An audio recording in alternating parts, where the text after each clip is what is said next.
안녕하세요. 신앙을 위한 오목TV의 오목입니다. 코로나 때문에 여러분 되게 많이 힘겨운 나날들을 보내고 계시죠.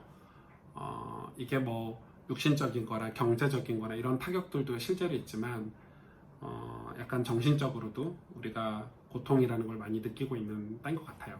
아무튼 여러분 많이 힘내시고요. 이 코로나를 힘 모아서 다 지혜롭게 지나갔으면 좋겠고, 또 이걸 뭐 정치적으로, 사상적으로, 이념적으로, 집단 이기적으로 이용하고 있는 수많은 그런 사회 현상들을 보면서 되게 마음 아프고 또 기도해야 되겠다 이런 생각이 많이 들고요. 제가 이번 달에 이 책을 한 권 추천을 해요. 저는 매달 책을 추천을 하는데 이 오목TV를 통해서 추천 서적들을 잘 찍어서 올려드려야 되는데 바빠서 그렇게 못했고, 이번 책은 꼭 나누고 싶은 책이에요. 제가 이 책 제목은 하나님 앞에서 고통을 묻다. 제가 좋아하는 라비 제컬라이어스 교수님하고 또 이 고통에 관한 전문적인 책을 낸 이 빈스 비테일이라는 분이 이제 두 분이 합작해서 책을 낸 건데, 책이 되게 좋아요. 제가 한 권을 다 읽고 또 라비 교수님의 앞부분만 제가 오늘 한 번 더 읽었는데, 고통, 이거는 이런 질문에서 시작하는 것 같아요. 하나님, 왜 우리에게 고통이 있습니까? 고통이 없으면 안 됩니까? 또 이거를 이 라비 교수님 같은 경우는 변증학자니까 불신 믿지 않는 분들, 그리고 뭐 자연주의라든지 수많은 종교계의 그런 고통에 관한 해석들을 논리적으로 설명을 하고, 그 고통이 어디서 왔는지 이거를 이제 찾아가는 여정의 책인데, 책 읽어보시면 되게 도움이 많이 될 것 같아요. 사실 이 고통이라는 게 다 나쁜 거다. 우리는 고통 없게 해달라 기도하고, 고통이 없었으면 좋겠다. 이 고통이라는 게 뭐 몸이 다쳐서 오는 고통도 있고, 또 정신적인 고통도 있고, 살면서 어떤 느끼는 어떤 상황이 깝깝해서 오는 고통도 있고, 여러 가지 고통이 있잖아요. 또 내 자녀가 아프면 내가 고통스럽기도 하고. 저도 이제 얼마 전에 되게 고통스러운 일이 있었어요. 되게 고통스러운 일이 있었는데, 뭐 그런 게 되게 많았죠. 뭐 제 친구가 죽었거나, 그리고 제 가족 중에 누가 힘든 일을 겪었거나, 또 우리 자녀들이 성장하면서 어떤 암초, 어려움을 겪을 때 부모로서 겪는 고통도 있고, 여러 가지 고통들이 있는데, 저는 개인적으로 내가 목사를 하면서, 목회를 하면서 우리 성도들의 어려움을 보면 되게 고통스럽더라고요.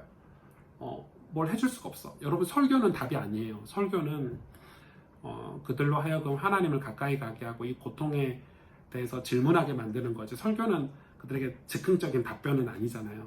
그래서 최대한 그들을 품고 보듬고 위로하고 공동체로 이렇게 사역하는 어떤 설교를 하지만은 답은 될 수 없기 때문에 해줄 수가 없는 거지.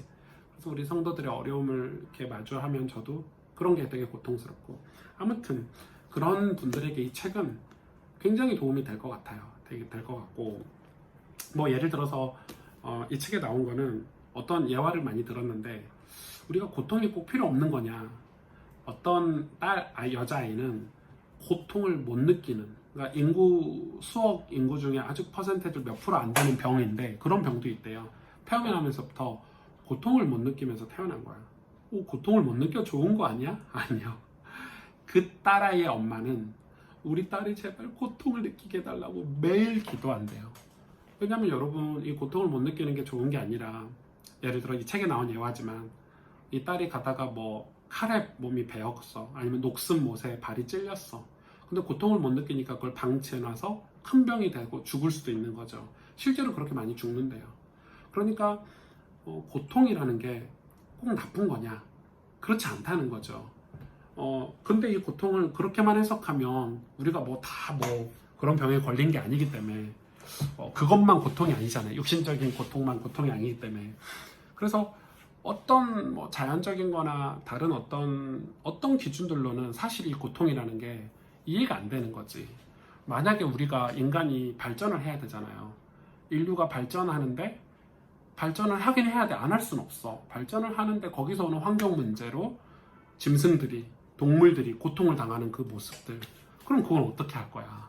그러니까 이게 또 먹이사슬이라는 게 있잖아요. 누군가에게는 잡혀 먹혀. 근데 그게 고통이잖아.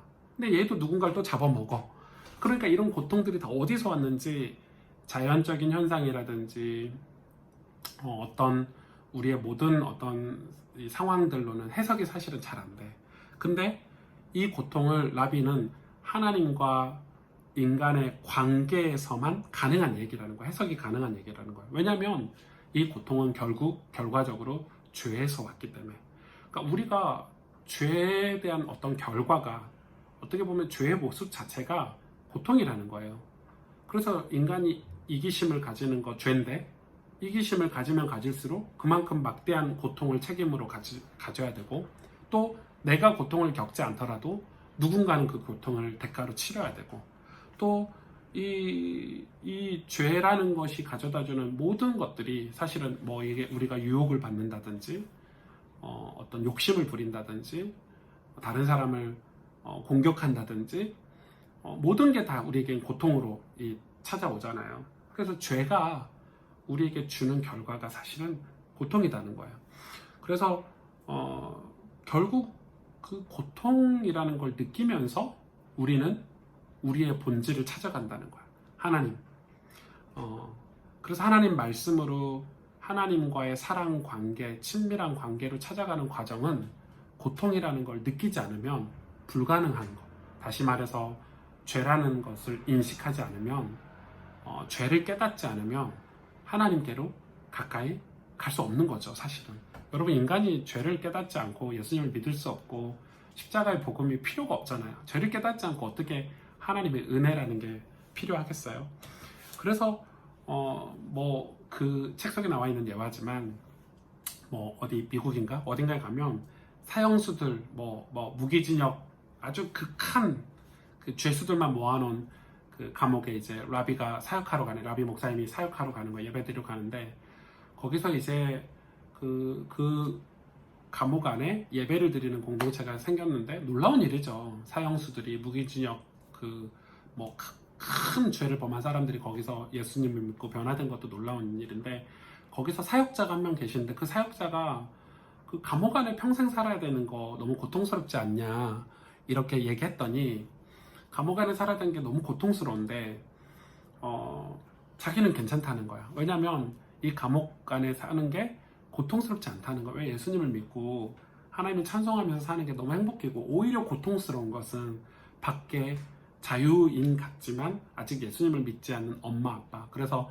교수님, 목사님, 우리 엄마 아빠가 우리 부모님이 예수님 믿을 수 있도록 꼭 해주세요. 뭐 이런 역설적인 거지만 고통은 그러나 그 고통을 통해서 그 감옥이라는 자기의 죄로 인해서 감옥에 살면서 복음을 만나고 예수님을 만나서 자유해지는 반면에 밖에 있는 자유인은 아직 그 고통을 겪지 못해서 이게 잘못 해석하면 그럼 죄지어라 나쁜 짓 해라 이건 아니죠. 아니지만 그런 역설적인 면이 있다는 거예요. 그래서 그 하나님과의 관계가 이 회복이 되는 과정 속에서 고통을 우리가 극심하게 느낄 수 있다 뭐 이런 내용인데 제가 이 책에 대해서 뭐 자세히 설명을 못 하겠고 책을 꼭 읽어보시면 좋을 것 같고 이 책의 한 파트에 이렇게 글이 써 있어요. 한번 들어보세요. 이건 제가 자막으로도 넣어줄게요. 젊은 신랑 신부가 서로에게 서약하는 모습은 엄밀히 말해 사랑은 아니다. 그것은 사랑과 소망에 대한 약속이다. 나이든 부부가 손을 잡고 식물원을 거니는 모습이 사랑이다. 그들은 약속을 지켰고 서로에 대한 존경을 표현했다. 하나님과도 마찬가지이다. 우리가 처음 그분을 믿을 때 그것은 사랑이 아니다. 하나님께 대한 사랑은 변화무쌍한 인생을 거치면서도 여전히 그 속에서 그분을 신뢰하는 것이다. 무슨 일이 있어도 우리를 붙드시겠다는 약속을 하나님이 지키셨음을 알기 때문이다. 저는 이 글이 너무 여운에 남아요. 신앙생활을 하면서 많은 분들이 예수님 믿으면 고통이 없을 거야. 문제가 없을 거야. 환란이 없을 거야. 아니죠. 예수님 처음 믿으면 우리는 고통 없을 거야. 저도 예수님 처음 믿으면 만사 오케이 모든 문제 해결자 이런 줄 알았거든요. 예수님 믿고 얼마나 많이 힘들었는지 우리 가정이 예수님 믿어가는 과정도 힘들었고 우리 가문이 복음화되는 과정도 힘들었고 또 제가 예수님 믿고 하나님하고 친밀한 관계가 되기까지 내 속에 있는 죄 이기심, 동기가 빠져나가는 과정도 너무 고통스러웠고 말로 표현할 수 없는 고통들을 겪었는데 지금은 제가 마치 나이든 부부가 서로 손을 잡고 식물원을 걷는 것처럼 하나님하고 내 사이가 너무 돈독해진 거죠. 그 고통의 과정들을 거쳐서 하나님과 함께하는 신앙생활을 하다 보니까 이제 자유라는 단어도 이해가 되고 하나님 나를 사랑하시고 내가 하나님 사랑한다는 것도 증명이 됐고 그래서 신앙생활을 하면서 이 고통의 과정들을 거쳐서 성숙해지는 이제 하나님 사랑합니다. 이 어려움 속에서 이 고통 속에서 저는 하나님이 나를 붙잡아 주셨군요 라고 좀 역설적이긴 하지만 고통이 주는 그 죄가 주는 고통 그 고통에서 우리가 하나님의 사랑으로 가까이 가고 나아가는 이 책을 읽으면서 그런 것들이 되게 많이 와닿았어요. 제가 말주변이 없어가지고 책 소개하는 영상 찍는 게 되게 좀 어려운데 제가 이렇게 밑줄도 많이 긋고 이렇게 많이 읽었는데 되게 좋은 책 여러분 이번 달 추천합니다. 우리 오목 가족들이 꼭 한번 읽어보셨으면 좋을 것 같아요. 화이팅! 여러분 이 책 읽고 어려움 속에서 환란 속에서도 하나님과의 신뢰, 하나님과의 사랑 관계 놓치지 않았으면 좋겠어요. 여러분 그 속에서 진정한 위로를 받고 힘을 얻어서 승리하기를 바라요. 안녕.